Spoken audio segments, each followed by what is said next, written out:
On Saturday, December 15th, 2001, Angie and I walked down an aisle and we exchanged wedding vows before God, before family, and before a lot of friends. It was a great day, and so yesterday when our anniversary actually fell on Saturday, that was a special day.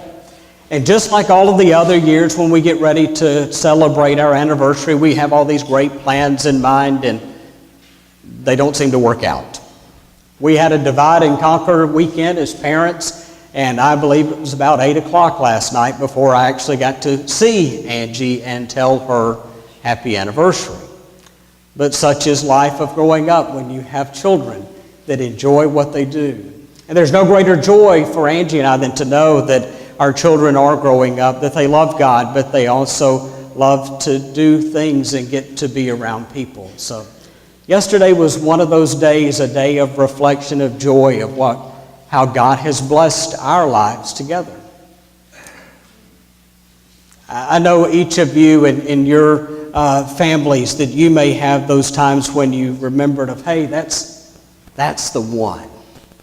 I remember the times of Angie and I going out that I finally got to the point I was like, man, she's the one. Man, my hands are already sweating again reliving those days. Matter of fact, I'm kind of like this young boy that he was a young man actually, but he had met this girl and he really kind of sweet on her, and he didn't know how to tell her that, and so he was talking to his dad, and his daddy gave him this advice. Said, well, son, you're taking her out for pizza tonight. Said, just as you're sitting across the table from her, just look across the table at her. You might even grab her hand and just look in her eyes and say, I have to tell you, you have a face that makes time stand still. I love you. And so the son was like, man, that's a great plan. Thanks, Dad. So he goes off, he's getting ready, he picks her up. They get to the pizza place, they sit down, and the pizza's there, and they're enjoying their meal together, and the boy stops, and man, and his palms are sweating, and he is all kinds of nervous. And so he reaches over, and he grabs her hand, and he looks up, and he's got this smile on her face. He says, I just have to tell you, you have a face that makes a clock stop.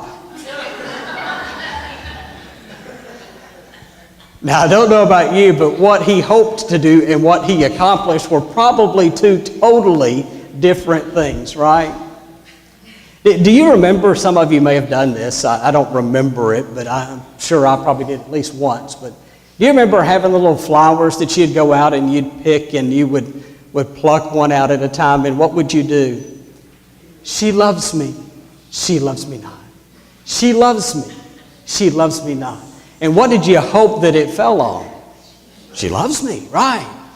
Now, for some of us, we might have been better off of the fact that thing fell and it was like, she loves me not, and we kind of cleared the air with that. But you remember doing that, and that was something we did as children maybe. Reading 1 Corinthians 13, the love chapter, is a lot like pulling petals out of that flower. Because as we read through the chapter, man, Paul is painting this beautiful portrait of love. But as he's doing so, he reminds us of what love is and what love is not. Let's open our Bibles. I want to read, it's the same passage that we looked at last week. It's 1 Corinthians 13, verses 4 through 7. Let's read that one more time. A little review, and then we'll get to the lesson of the day. Love is patient. Love is kind. It does not envy. It does not boast. It is not proud. It does not dishonor others. It is not self-seeking. It is not easily angered. It keeps no record of wrongs. Love does not delight in evil, but rejoices with the truth. It always protects, always trusts, always hopes, and always perseveres. And then the first three words of verse 8, love never fails. If you will remember last week, we looked at the idea of what love is. I've provided just a brief review of that on your outline today. Love is patient. I love the translation. I believe it was the New King James that says that love suffers long. That, boy, you know what? It's going to take a lot for me to get angry with you. It's going to take a lot for me to want to walk away from you, because love suffers long. Love is patient. Love is kind. It reminds me that I need to constantly take an inventory of the words that I speak before others, of the way that I act before others. Do my words and actions portray to others that I love you? Love is patient, love is kind, but I also know that love rejoices with the truth. We made a very practical application of that in how we present ourselves to others, making every effort that we don't misrepresent ourselves before others. When we allow people to get to know us, we want people to get to know the real us. Love always protects. I like this, that you're going to have to get through me first before you get to the one that I love. Love always trusts. That even in this world of deception where people don't trust what others say, and it's so easy to want to be tempted to judge the motives of others, but you know what? Even in the world of deception, I will trust you, the one that I love. Love always protects, always trusts, and always hopes. I see who you can be, and I won't give up on that. And we need to remember that in people, when people struggle today, that we want to maintain that world of hope. Even when people struggle spiritually, struggle in a relationship, we want to hold out for who we know you can be. And then love perseveres. That the rest of the world may turn their back on you, the rest of the world may give up on you, but I will be the last one to give up on you, because our love will persevere through good times and through bad. That's what love is. Now today, we need to look at the love me nots. Now the love me nots list, by the way, is actually a little longer than the love me list. But this morning as we do that, we're not going to go through actually one by one. What I'd like for us to do is really just look at some categories that these items fall under. The first one is this: that people covered in love me nots tend to think of themselves first. People that are covered with love me nots tend to think of themselves first. Our goal is to be people of influence as Christians. And so we know this. We know that God loved the world because He sent His Son.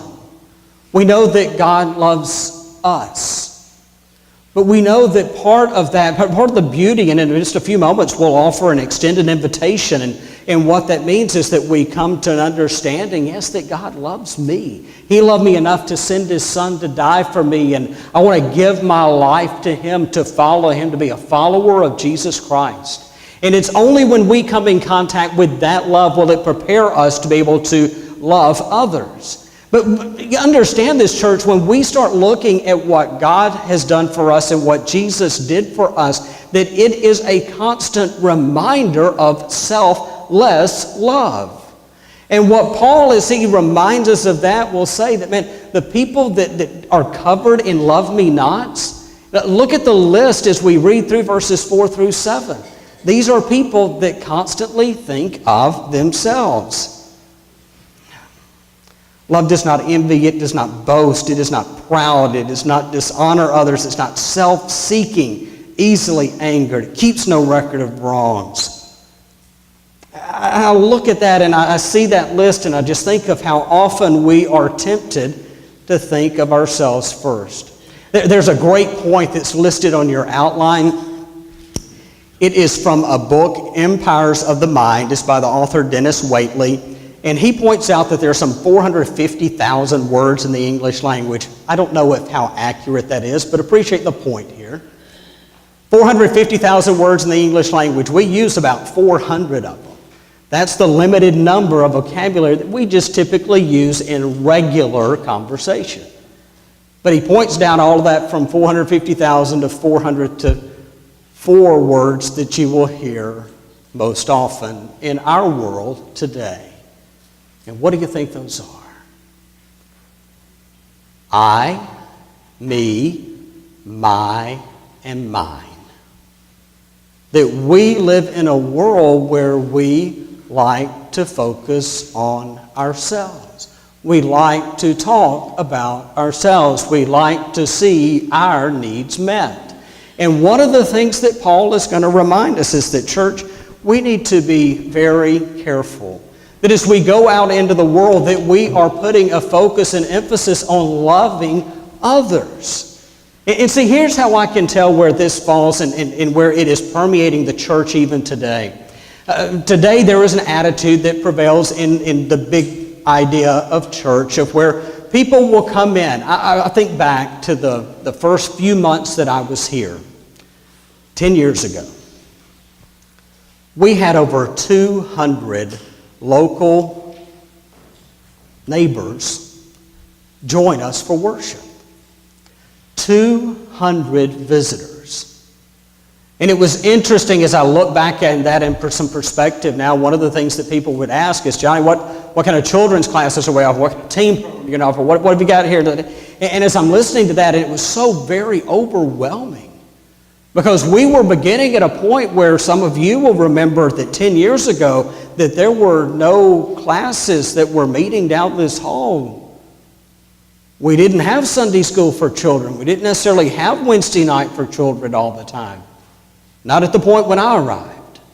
And so we were starting from scratch. And so one of the things that I would share is that, you know what, we hope to see this grow, and what we need is some people that will help and will be a part of that good work. But you know what I'm finding in 2018, even back in 2008, is that there are people that will come to church, and they want these good things offered, as long as you can meet my needs. And church, that didn't work. I'm going to tell you what's happening today. The reason that small churches are struggling is because people will come, and people in smaller churches still have this attitude that is growing among us that says, I want my needs met. It's like when I talked to my mom and she would make this comment, she'd be like, well, I went to church today, nobody spoke to me at church today. And I would stop and I'd say, but Mama, how many people did you speak to at church today? Well, now I'd just gotten to meddling. You see, church, if we want this to be a friendly church, then you know the best thing that you can do and that I can do? Be friendly. If we want this to be a church that offers activities for our children, you know the best thing I can encourage you to do? Share those ideas. Agree to take on a role of just helping. I'm not asking you to take the whole truck and carry it yourself. What I am asking you to do is to join as together we work. Because it has to be one of those things where we have to look at the good we can do for others. I am growing ever more with each day as I get older that I'm being reminded of the importance of leaving for us a future generation of a strong church. I think back about where we are, and I look and I'm beginning to think about what will the church look like here in 5 or 10 years. Now, I don't know how much longer I have on earth. But forever, how much longer I have, I hope that God will use me to help build a strong church for the future generation. Because understand this, it's not about me.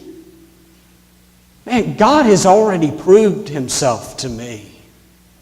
Jesus has offered his life for me.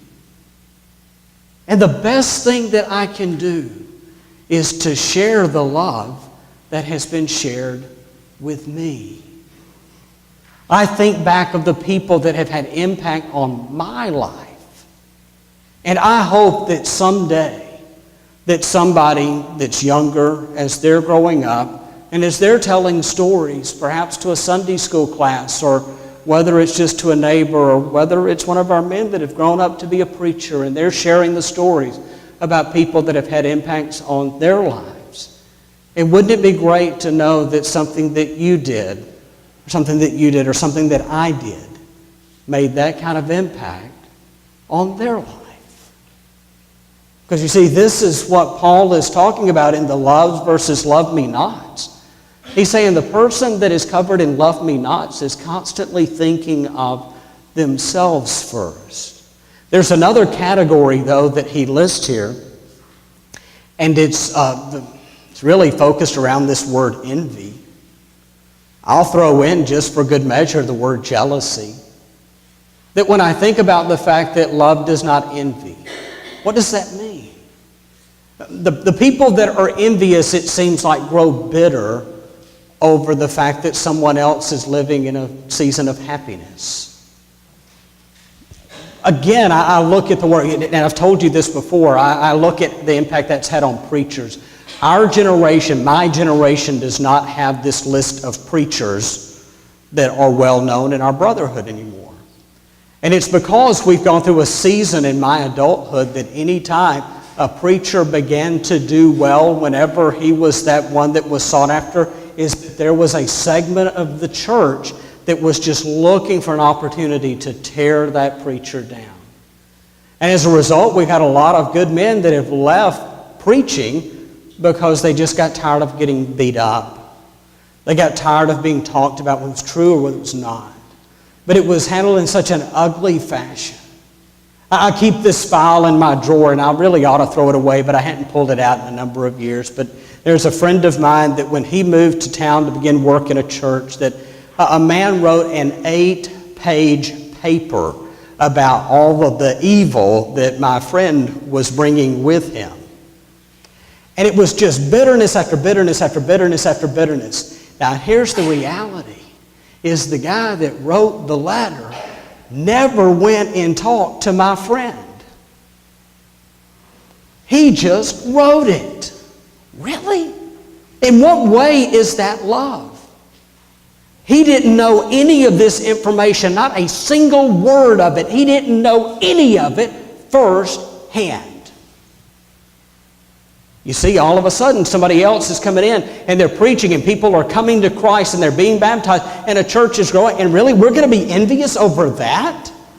Man, we ought to be rejoicing over that. When we look and we see good things happen among our brothers and sisters in Christ, can we learn to do this? One thing I do love about our church is we really do know how to mourn with people when they are going through difficult times. I love that about our church. But also I would remind us, do we know how to rejoice with a family or an individual when something good happens? Because church, that's going to be just as important. That we don't grow envious, but instead we learn how to rejoice. We aren't envious and we aren't jealous. Interesting story. It's a book called The Miracle of Love. The author's name is Charles Allen. Find that interesting, Karen. I don't think it's the same one, though. But the author, Charles Allen, talks about that a crab basket, I don't know whether this is true or not, but he makes a great preacher story, okay? That a crab basket doesn't have to have a top on it. Because anytime a crab will start trying to crawl out, the other crabs will pull it down. Ouch. Church, we do not want to be that way. We don't want to, when someone else is growing, some good things are happening, we do not want to be known as the church. No, we don't tear down, we build up. And even at the times when we have to confront sin, even at the times that there involves rebuke and correction, the point is not to tear down, the point is to build up. Because love leaves people better than we find them. What a powerful thought. Then there's the other parts of the list. And I just have about a sentence or two to share with some of those.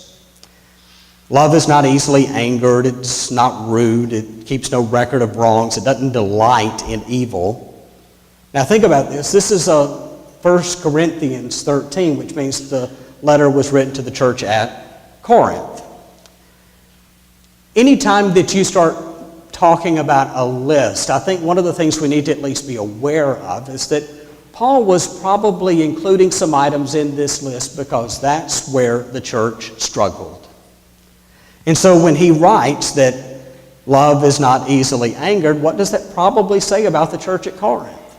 They were easily angered. They were rude. What do we know about them? They were taking other members of the church to court. They couldn't even resolve their own differences. They had a divisive spirit among them. And so Paul's reminding them, that's not love. That's not love. They didn't share with each other. We know that from 1 Corinthians 11. They argued and they were rude. But then there was, and I'll leave us with this, there was the list.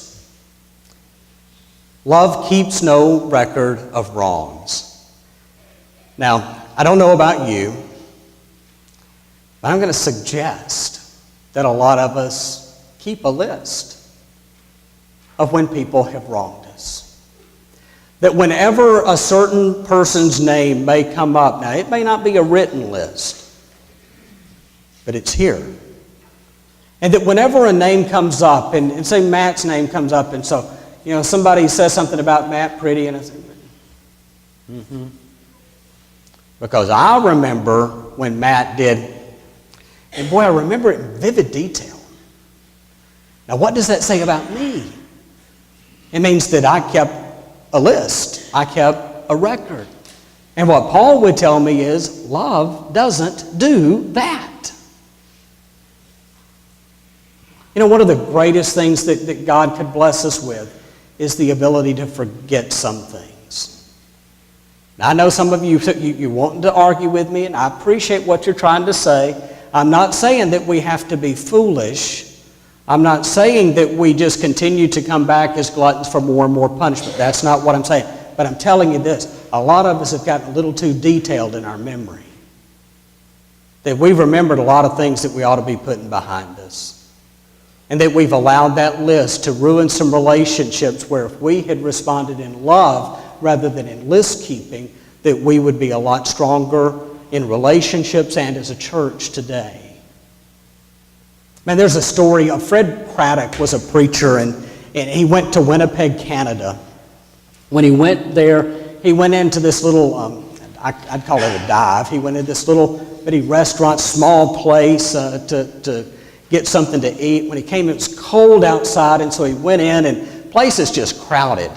But people moved, and they shifted, and they made room for him, and he sat down, and he placed his order. And at some point, not very long after that, the door opens, and you hear this voice in the back, and it's the guy that owned the place, and he had that real greasy apron on, and he just barks out of the back, "Hey, close that door, you're letting all the warm out." Lady comes in, and it is just very obvious from her presentation that she just doesn't have much. She doesn't have anything. But she comes in, and it's real interesting to watch people in the little restaurant. They shift around, and they make room for her as well, and she sits down. And he came out, and he looked at her and goes, "What you want?" "I'd like a glass of water, please." So he goes and gets that, and he pops that glass down. Water comes out over the top and gets on the counter. "What else do you want?" "Well, sir, really, I just want a glass of water." "Well, if you're going to come in here, you're going to have to order something." "Sir, I really just wanted to get a glass of water and be out of the cold for just a little while." "Well, you either need to order something or you're going to have to leave." By this point, the lady's embarrassed. She stood up, and she began to walk out the door. And there were two men that had seated themselves on either side. They were the two really that had made the room for her to sit. Those two men stood up, and they began to walk to the door as well. Then the two men on either side of them stood up and walked to the door, and man after man, woman after woman, the whole little restaurant, everybody stood up and started walking out the door. And the guy that owns the restaurant, "Oh, wait a minute, all of you can sit back down. She can stay. Remember, Fred Craddock's a visitor here. He's just there to get a meal. He taps the guy on the shoulder next to him, and he says, "Man, who is that lady?" Here's what the guy said. He said, "I don't know." But if she's not welcomed here, neither am I. And what a beautiful picture of love and of community. And I think back I read that story and I think back of this list of love and love me nots, of what love is and what love is not. And I see how that list is developed, and I have to take inventory of my life. Then as I read through these words again, I ask the question, I said, what represents me? Love is patient. Love is kind. It does not envy. It does not boast. It is not proud. It does not dishonor others. It is not self-seeking. It is not easily angered. It keeps no record of wrongs. Love does not delight in evil, but rejoices with the truth.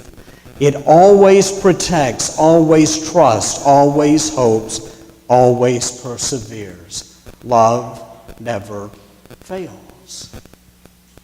And so, church, as we look at these two lists, I'm forced to take inventory of my life of which list best represents me. Now, we'll emphasize this. I will only understand what love really is when I have accepted the love of God and His Son, Jesus Christ. And when I've come to Jesus and confessing Him as my Lord and Savior, repenting of sins and being baptized for the forgiveness of sins, that's when I get a true picture of what love is. And it's at that moment that I can turn around, and it's my goal now to share that love with other people. But only until I have grasped what that love is will I be able to share that love with others. But I take inventory of my life, and I encourage you to do the same today. So today, if you need to come to Jesus, I hope that you'll do that and be baptized. Perhaps some of us, though, desire the prayers of the church because we know who we are and we know who we want to be. We know who we need to be.